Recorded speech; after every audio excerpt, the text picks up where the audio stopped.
Welcome to Become Constant Podcast. My name is Kevin Cohan. Today I'll be taking a look a little bit closer at the idea of generosity. So my friend Jason and I were 20 years old and we cleaned office buildings commercially. Jason had some accounts that he cleaned on his own. And every night for probably about a week, he stepped over a homeless man that was sleeping right in front of the door of one of the office buildings that he cleaned. Now, each night it got harder and harder for Jason to just step over this homeless man, to the point so much that one night he just couldn't look away. He couldn't just step over him again without doing something about it. So he sat down and he got to know him. They talked for a while. He found out his name was Tommy, that he was just down on his luck. And so, next thing you know, my phone rings. I answer it, and Jason is asking me whether or not he thinks it's a good idea we should take in this homeless man into our apartment. So immediately, of course, I said, let me call you back. Well, it took me some time to process the idea. Some of the thoughts that went through my head is this guy could murder us in our sleep, probably number one on the list. But then after a while, I started thinking about it, and I thought, man, this is the right thing to do.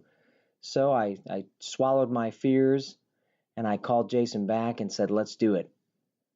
So Tommy came, and he lived with us for about 3 months. We got to know him. He was a really cool guy.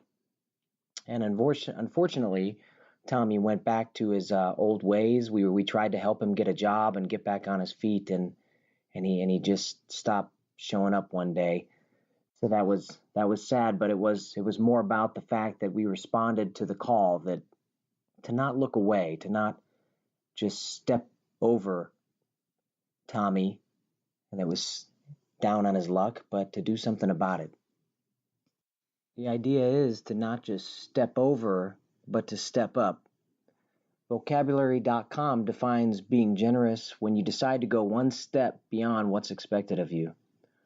Let's talk about what it looks like to take that one step, but let's take it together. It's not something that I would like to do alone either. If you're a lot like me and are resistant to these kinds of messages, I can tell you why I am, and you may or may not relate. It causes me to question what kind of person I am. Am I a generous person? Am I a selfish person? It kind of stings, but when being honest, I'd say I fall on the selfish side more than the generous. But I'm making progress. That's probably a lot of the reason why I'm tackling this idea is to grow stronger in this area. It probably didn't help that all growing up, I didn't do anything unless it benefited me in some way. The nicest things that I did for people was generally to stimulate some sort of emotion or physical reaction that would cause me some sort of short-term gratification. For example, I would clean up the whole house before my mom got home from work when I was a teenager. I mean spotless. My mom surely benefited from it. The last thing I'm sure she wanted to do when she got home from work was to clean, most of the times after my brother and I. It would seem on the outside like such a nice thing to do. But it was all done so that she would rent me a movie from the video store. Now, that was back when video stores were super popular. Okay, back to what this first step should look like. Here's the good thing about being generous. And this is the easy part. Everyone is in need of something. It may be just a kind word, taking someone's plate and throwing it away, helping an elderly person take out their trash, asking someone about their day without talking about yours. Here's the challenge, though. It can't be something that you've done before. We have to create a new neural pathway. And that just means with a new thought comes a new feeling. Feeling something towards someone or something is what connects us. Doing something new kind of thrusts change upon us, so we don't go into the situation overthinking it and then end up not doing anything at all. The goal is to come in with that vulnerability that comes with a new thought or a new feeling, cause that spark inside of you. Now then, we're just left to fan the flames. Now this is the interesting part, and this is the part where you have to be patient with yourself. Change is not something that generally just occurs quickly. It's a process, just like anything else. Generosity will happen over time. It will happen over time the more you practice it. Now, the goal is to not try to force selfishness out of your life, but to replace it.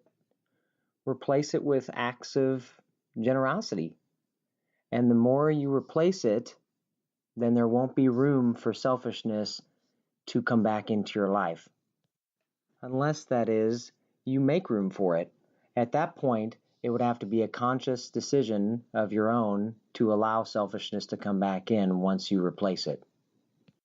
This would also be a good time to take a inventory of some of the things that you think are standing in your way of being more generous and less selfish. In the book of Matthew, chapter 19, we find someone that had the same dilemma that we're talking about right now between generosity and selfishness. The rich young ruler came to Jesus asking him what he basically had to do to be able to get into heaven. And Jesus asked him if he kept all the commandments. The rich young ruler proudly said that he has kept all the commandments. And then the rich young ruler poses a really interesting question to Jesus. The young man said to him, "All these things I have kept, what am I still lacking?" So Jesus said to him, "If you wish to be complete, go and sell your possessions and give to the poor, and you will have treasure in heaven, and come follow me." Now this gives us some insight into the heart of the rich young ruler. When the rich young ruler heard this, he went away grieving, for he was one who owned much property. So for each of us, it may look a little bit different. For the rich young ruler, it was his possessions that were standing in the way of him growing closer to God and or being more generous. What does it look like for you? What are you still lacking?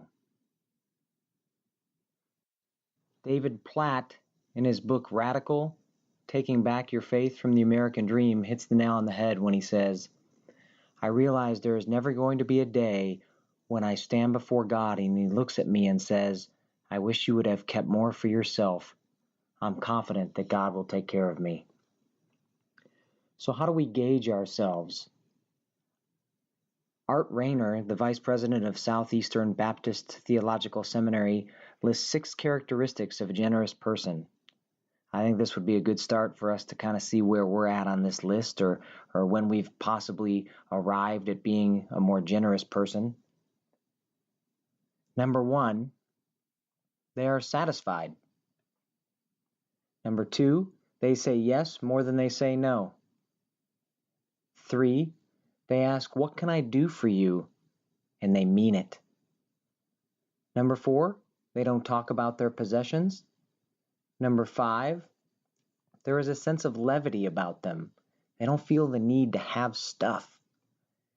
And number 6, they're energetic. So when you start to see some of these things occurring more in your life, you can simply say, "Hey, looks like I'm a little bit more generous than I was before." Now I'll leave you with a proverb. Proverbs 11:25 says, "The generous man will be prosperous, and he who waters will himself be watered."